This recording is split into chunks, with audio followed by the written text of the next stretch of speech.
కరువు ముప్పు ముంచుకొస్తుంది. ఋతుపవనాలు రానంటున్నాయి. వరుణుడు ముఖం చాటేస్తున్నాడు. మరికొద్ది రోజుల తర్వాత అయితే ఏదైనా గుడ్ న్యూస్ వినిపిస్తుందా అంటే ఛాన్సే లేదంటుంది వాతావరణ శాఖ. అంతేకాదు ఎవర్ బిఫోర్ అనేలా ఈసారి ఎల్ నీనో కొత్త రికార్డులు క్రియేట్ చేయబోతుందని తేల్చి చెప్పేస్తున్నారు ఎక్స్పర్ట్స్. ఇంతకీ ఈ ఏడాది ఎల్ నీనో ప్రతాపం ఎలా ఉంది? దాని ఇంపాక్ట్ రైతులపై ఎలా పడనుంది?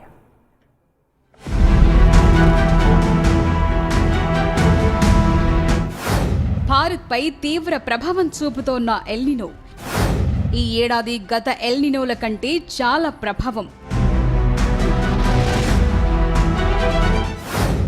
ఈసారి పగటి ఉష్ణోగ్రతలు ఎక్కువేనన్న నిపుణులు. సాధారణ వర్షపాతాలు నమోదయ్యే ఛాన్స్ తక్కువే. వర్షం ముఖం చాటేస్తోంది. కరువు ముంచుకొస్తోంది. ఈ ఏడాది రైతులు చాలా జాగ్రత్తలు తీసుకోవాల్సిందే. గత కొన్ని రోజులుగా వాతావరణ శాఖ అధికారులు పదే పదే చెప్తున్న మాటలివి. ఇప్పుడు విషయాలు నిజమే అని రుజువు చేస్తున్నాయి ప్రస్తుత పరిస్థితులు. దీనికి కారణం ఎల్ నీనో అని అందరికీ తెలిసిందే. అయితే ఇప్పుడు మరో విషయం ఆందోళన కలిగిస్తోంది. గతంలో నమోదైన పరిస్థితులను పోల్చి చూస్తే ఈ ఏడాది ప్రభావం ఇంకా ఎక్కువగా ఉందని అధికారులు నిర్ధారించారు. గతంలో 1982, 1997, 2015లో ఎల్ నీనో పరిస్థితులు ఏర్పడ్డాయి. కానీ వీటితో కంపేర్ చేసి చూస్తే ఈ ఏడాది ప్రభావం ఎక్కువగా ఉందని ఇప్పటికే తెలిసిపోయింది. ఎందుకంటే పసిఫిక్ మహాసముద్ర ఉష్ణోగ్రతలు జూన్ నాటికి గతంలో ఎన్నడూ లేనంతగా రికార్డ్ స్థాయికి చేరుకున్నాయి. దీంతో ఋతుపవనాలు ఏర్పడటం ఇప్పుడు కష్టంగా మారింది. దీనికి సంబంధించిన శాటిలైట్ ఇమేజెస్ కూడా ఇప్పటికే బయటకొచ్చాయి. సెంటినెల్-6 మైకల్ ఫ్రెయిట్ శాటిలైట్ లేటెస్ట్ గా తీసిన ఇమేజెస్ లో ఇది క్లియర్ కట్ గా కనిపిస్తోంది. వీటిని కెల్విన్ వేవ్స్ అంటారు. ఇలాంటి వేవ్స్ కనిపిస్తే దాన్ని ఎల్ నీనో ఉన్నట్టే అని నిర్ధారిస్తారు.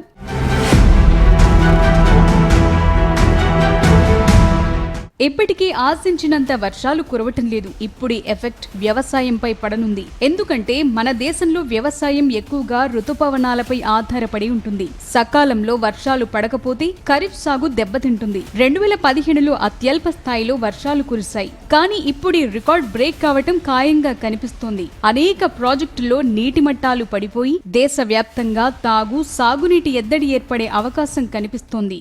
నిజానికి ప్రతి ఏడాది ఈ టైంకు ఉష్ణోగ్రతలు తగ్గుతాయి. కానీ ఈ ఏడాది పరిస్థితి అలా లేదు. ఇప్పటికీ పగటి ఉష్ణోగ్రతలు ఎక్కువగానే నమోదవుతున్నాయి. గతంలో కంటే 1-2 డిగ్రీల ఉష్ణోగ్రతలు నమోదవుతున్నాయి. ఇక తెలుగు రాష్ట్రాల్లోని రైతులకు అధికారులు కీలక సూచనలు చేస్తున్నారు. నీటి ఎద్దడిని తట్టుకునే C4 పంటలను వేసుకోవాలని సూచిస్తున్నారు. మొక్కజొన్న, జొన్న, చెరకు, సజ్జ, రాగి లాంటి పంటలు వేసుకోవాలని సూచిస్తున్నారు. అధిక నీరు అవసరమయ్యే వరి పంట విషయంలో ఆచితూచి అడుగులు వేయాలని సూచిస్తున్నారు.